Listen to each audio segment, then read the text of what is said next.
चक्रवाती तूफान मिचोंग की वजह से तमिलनाडु के कई शहरों में पानी भर गया। इस मुश्किल की घड़ी में एनडीआरएफ के जवानों ने चेन्नई और दूसरे शहरों में मिशन जिंदगी के तहत तमाम लोगों को सुरक्षित ठिकानों पर शिफ्ट कर दिया है।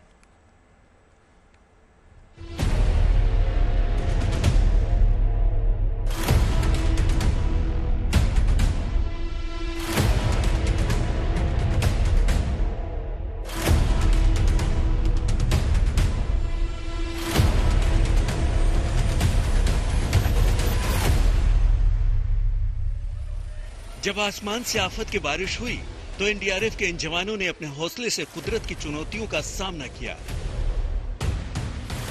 आंध्र प्रदेश और तमिलनाडु में चक्रवाती तूफान मिचोंग की वजह से कई दिनों तक जोरदार बारिश होती रही।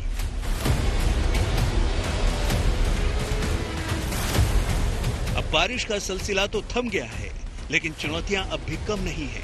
चेन्नई के तमाम इलाकों में पानी जमा हुआ है और यहाँ एनडीआरएफ के जवान लोगों को घरों से बाहर निकालने में मदद कर रहे हैं।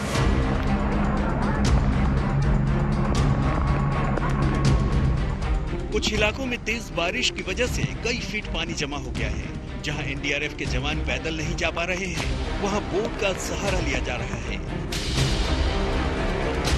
मिशन जिंदगी में जुटे इन जवानों ने बच्चे बड़े सभी को एक एक करके सुरक्षित ठिकानों पर पहुंचाया। तेज बारिश और भारी जलभराव के बीच फंसे लोगों के लिए ये जवान किसी देवदूत से कम नहीं थे। घर के ग्राउंड फ्लोर पर पानी भरे होने की वजह से लोगों ने ऊपरी मंजिल पर पनाह ले रखी थी। इन जवानों ने दिन रात एक करके हर एक शख्स को बाहर निकालने की मुहिम छेड़ दी। इस मिशन में एनडीआरएफ के साथ साथ नेवी की फ्लड रिलीफ टीम ने भी लोगों की मदद की। चेन्नई, माटीपक्कम और कोलातूर में नेवी की फ्लड रिलीफ टीम ने पानी से घिरे करीब 50 परिवारों को इस मुसीबत से बाहर निकाला। इन कोशिशों की वजह से करीब 100 लोगों को सुरक्षित जगहों पर शिफ्ट किया जा सका।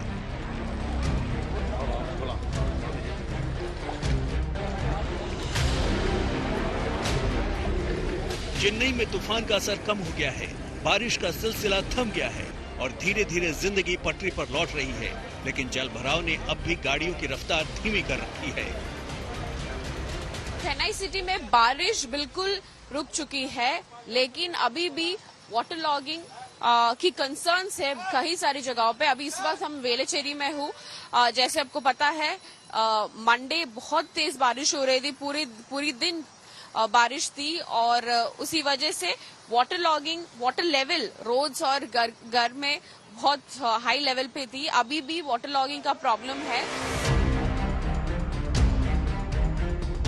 चुनौती चाहे आसमान के रास्ते आए या फिर समंदर से, एनडीआरएफ के जवान हर चुनौती से निपटने के लिए हमेशा तैयार रहते हैं। इन जवानों ने साबित कर दिया है कि अगर हौसले बुलंद हो तो कुदरत की चुनौतियों से निपटना ज्यादा मुश्किल नहीं होता।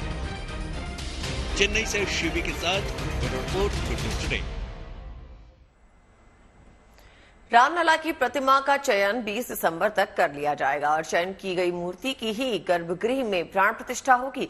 ये मूर्ति 5 वर्ष के बालक रूप में होगी। 22 जनवरी को होने वाले प्राण प्रतिष्ठा समारोह में 50 देशों के एक प्रतिनिधि भी शामिल होने की योजना बना रहे हैं। इतना ही नहीं, देश और दुनिया भर के कई नामचीन लोगों को भी न्योता भेजा जा रहा है।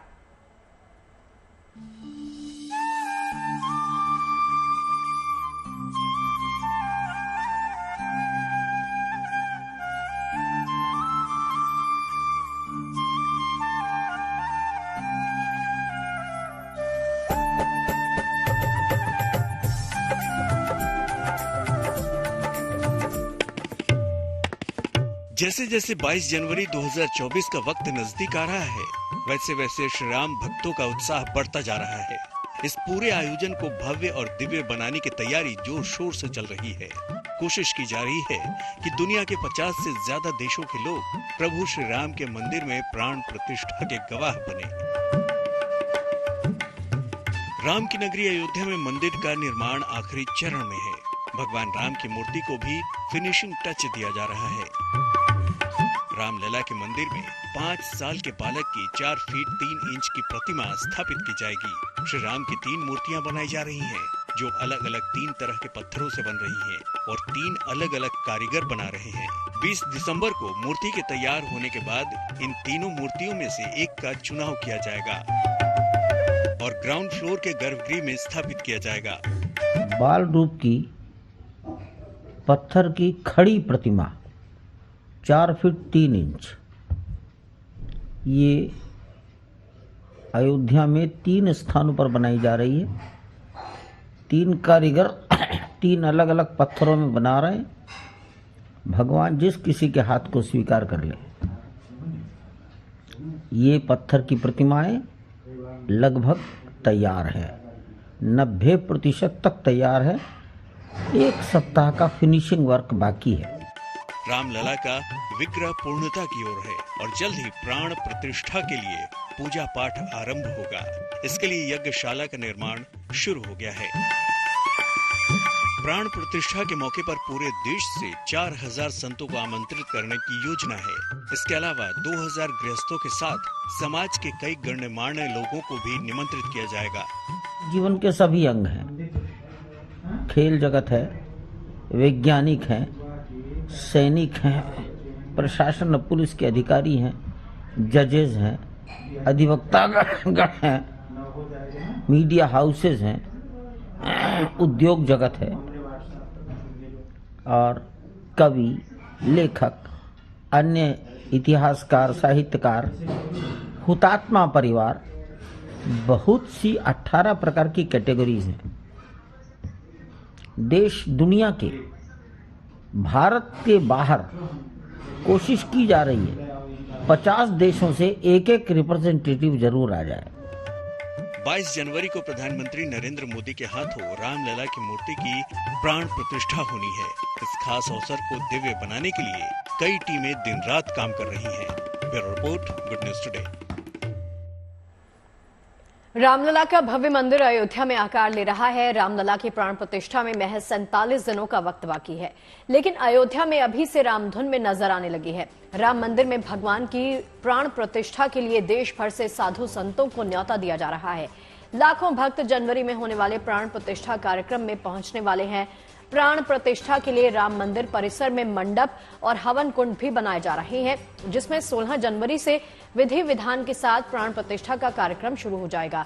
इस पवित्र कार्य के लिए वाराणसी के विद्वान पंडित लक्ष्मीकांत दीक्षित को खास जिम्मेदारी सौंपी गई है।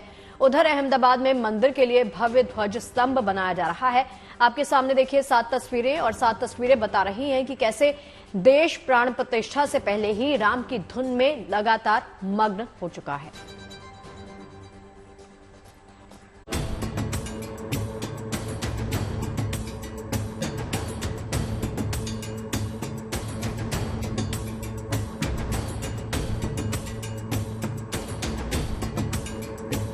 आ रही है शुभ घड़ी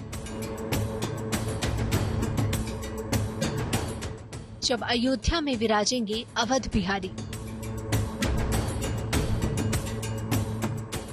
रामनगरी अयोध्या को इन दिनों सजाया संवारा जा रहा है, क्योंकि भगवान राम की प्राण प्रतिष्ठा की तारीख जैसे जैसे करीब आ रही है, देश भर में राम भक्तों का उत्साह भी बढ़ता जा रहा है।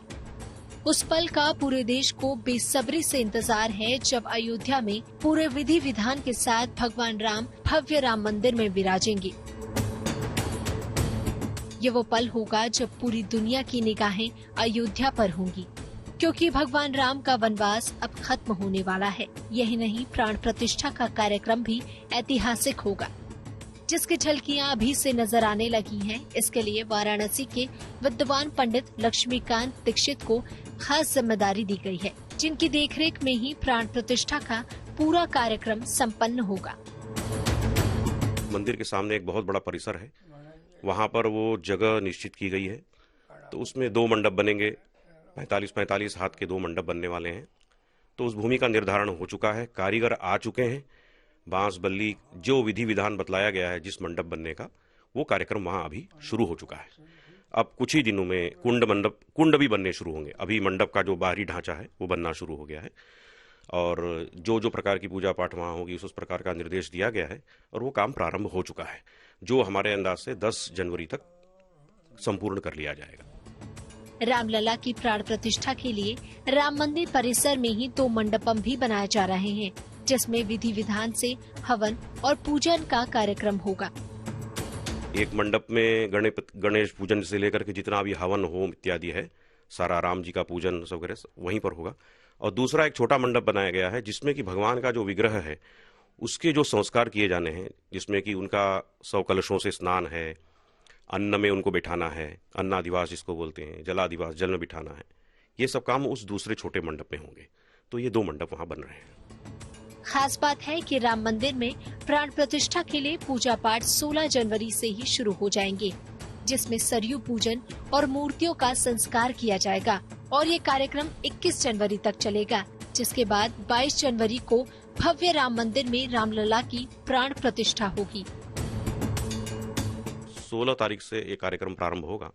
16 तारीख को माँ सरयू का पूजन होगा, स्नान होगा, प्रायश्चित्त होगा और गणपति पूजा इत्यादि शुरू हो जाएगी। और जो मूर्तियों के जो संस्कार हैं वो 16 तारीख से प्रारंभ होकर शुरू होंगे और 21 तारीख तक चलेंगे और 22 को फिर सुबह ये हो जाएगा। इसके लिए देश भर से 121 ब्राह्मणों को निमंत्रण भी भेजा जा रहा है, जो 16 फरवरी से ही अयोध्या में रामलला की प्राण प्रतिष्ठा के लिए विधि विधान के साथ पूजा पाठ संपन्न कराएंगे। भारतवर्ष के सारे प्रदेशों से सब शाखा को विद्वान आने वाले हैं, उनको निमंत्रित किया जा रहा है। उनकी स्वीकृति आएगी तो निर्णय होगा कि कितने कहाँ से आएंगे, कितने कहाँ से आएंगे, क्या होगा। और क्या नाम कि अभी जो प्रक्रियाएं पहले से चल रही हैं वो तो सब चालू है इसके लिए। अयोध्या में राम मंदिर के प्रथम तल का निर्माण अब अपने आखिरी चरण में है। जल्द ही राम मंदिर का निर्माण कार्य भी पूरा हो जाएगा और फिर वो घड़ी आएगी जब भगवान राम विधि विधान के साथ भव्य राम मंदिर में विराजेंगे। अयोध्या से बनबीर सिंह के साथ वाराणसी से Roshan Jaiswal, good news today.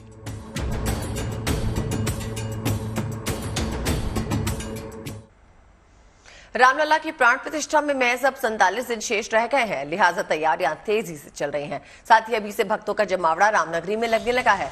रामनगरी पहुंचे श्रद्धालु पहले निर्माणाधीन मंदिर को देखने आते हैं और फिर उन जगहों पर जाते हैं जहां मंदिरों से जुड़े तमाम कार्य युद्ध स्तर पर चल रहे हैं। राम मंदिर का हिस्सा बनने वाले इन स्तंभों पर कलाकृतियां उकेरी जा रही हैं।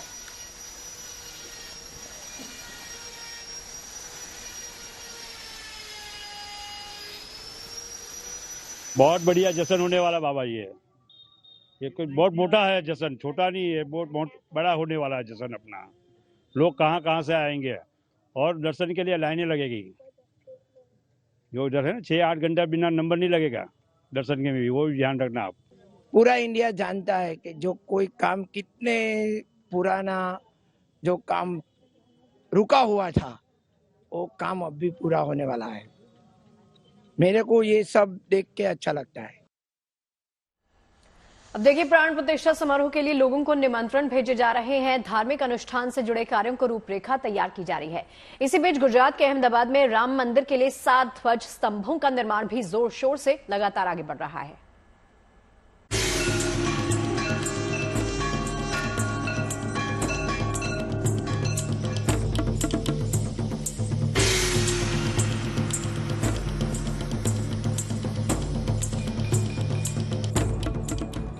मशीन और सधे हुए हाथों से पीतल पर नक्काशी करते कारीगर अयोध्या में बन रहे भव्य राम मंदिर के लिए ध्वज स्तंभ तैयार करने में जुटे हैं। इस ध्वज स्तंभ को बनाने का जिम्मा अहमदाबाद की श्री अंबिका इंजीनियरिंग वर्क्स को सौंपा गया है, जो राम मंदिर के लिए 7 ध्वज स्तंभों का निर्माण कर रही है।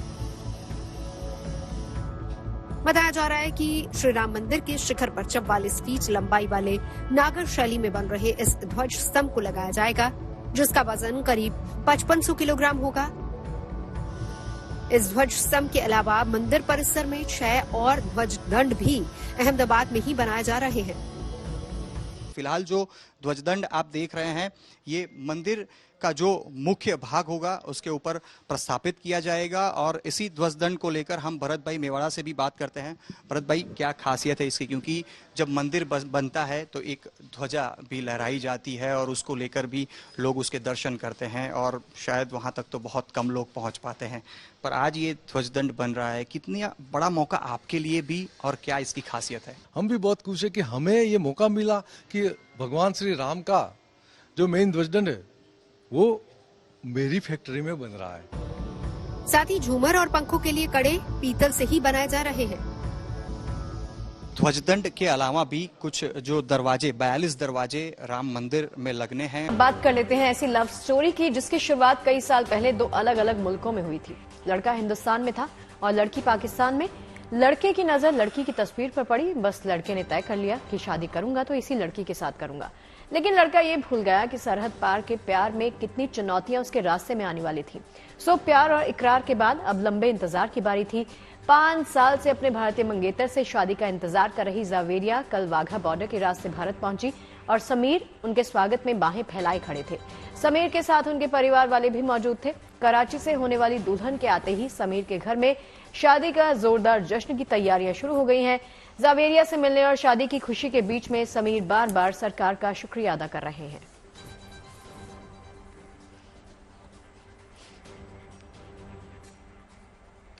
और शगुफ्ता ने इस जोड़े से कल लाइव बातचीत की। देखिए उस बातचीत के कुछ दिलचस्प किस्से।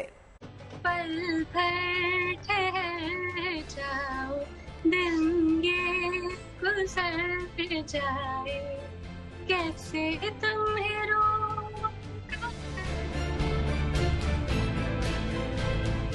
कहते हैं ना कि हर लव स्टोरी के 2 कैरेक्टर होते हैं, तो ये दोनों कैरेक्टर जो सरहद पार से एक दूसरे के होने वाले हैं हमारे साथ हैं।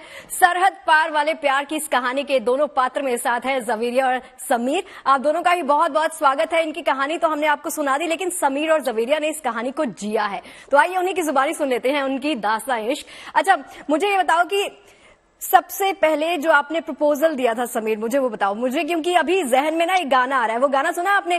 प्यार हुआ इकरार हुआ है, प्यार से फिर क्यों डरता है दिल, यही कह के प्रपोज किया था या कुछ और तरीके से किया था? नहीं, मैंने पहली बार इनकी फोटो देखी थी मेरे अपने मम्मी के फोन में। अच्छा। और वहीं से मुझे पहला प्यार हो गया था कि शादी करनी तो मुझे इन्हीं से करनी है। ये बात है 5 साल पहले की।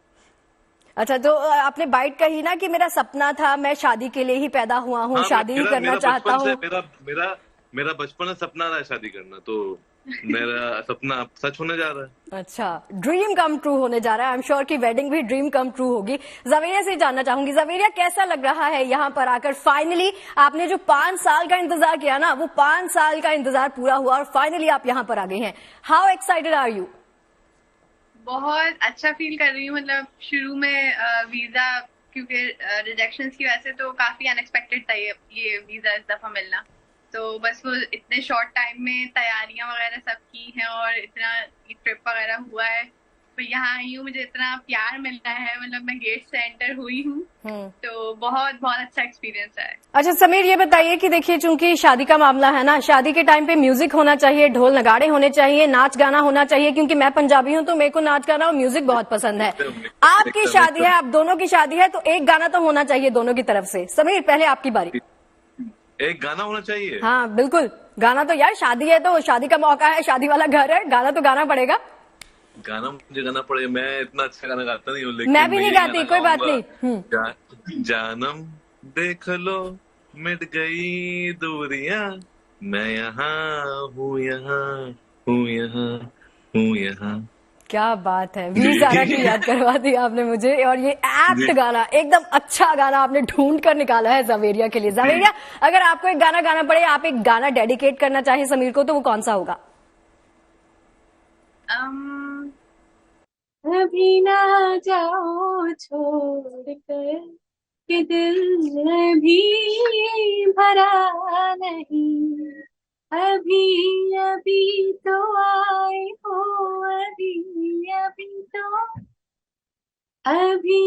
अभी तो आए हो, बहार बन के छाए हो, ये शाम ढल। अब मैं आगे लिरिक्स भूल गई हूँ। एक और गाना होना चाहिए, एक और गाना मैं गवाऊंगी। लेकिन मुझे ये बताइए कि समीर ने कोलकाता का संदेश या फिर रसगुल्ला खिलवाया है या नहीं खिलाया? अभी मैंने सब लिस्ट बनाई हुई है, मुझे क्या क्या खाना है। अभी हम पहुंचे हैं और पहला इंटरव्यू आपने लिया है, तो अभी हमें अभी घर पे भी बैठे हैं, सब इनको मिठाई सब खिलाएंगे। अच्छा, तो बाहर घुमाने लेके जाओगे? प्लान है पूरा कि एक बार कोलकाता तो दर्शन तो करने बनते हैं यार। सब कुछ, आलू वाली बिरयानी, पुचका। अच्छा, वैसे मुझे भी आलू वाली बिरयानी और पुचका बहुत पसंद है। वैसे यहाँ आ नहीं पाएगा, चलो वो और बात है, बट मैं वैसे ही एंजॉय कर लूंगी, आपकी खुशी में शरीक हो जाऊंगी। अच्छा जावेरिया, एक गाना यार, एक गाना तो और बनता है, इतनी सुरीली आवाज।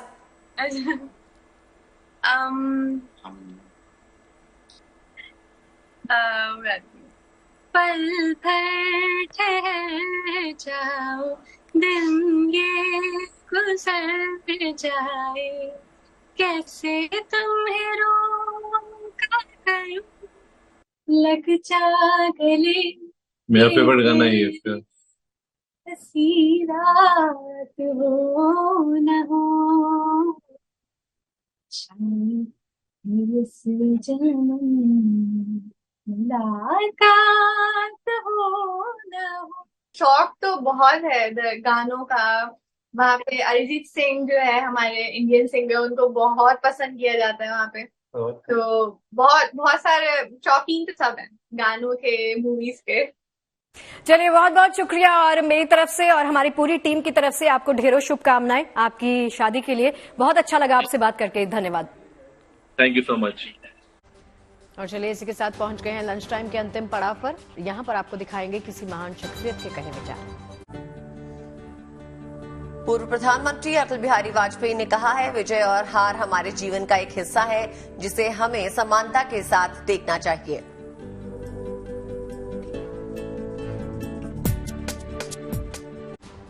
खबरों के इस लंच टाइम में फिलहाल के लिए बस इतना ही। हम दोनों को इजाजत दीजिए, कल मुलाकात होगी लंच टाइम में हम दोनों के साथ। आप सभी की अपना बहुत ख्याल रखिए, देखते रहिए गुड न्यूज टुडे। नमस्कार।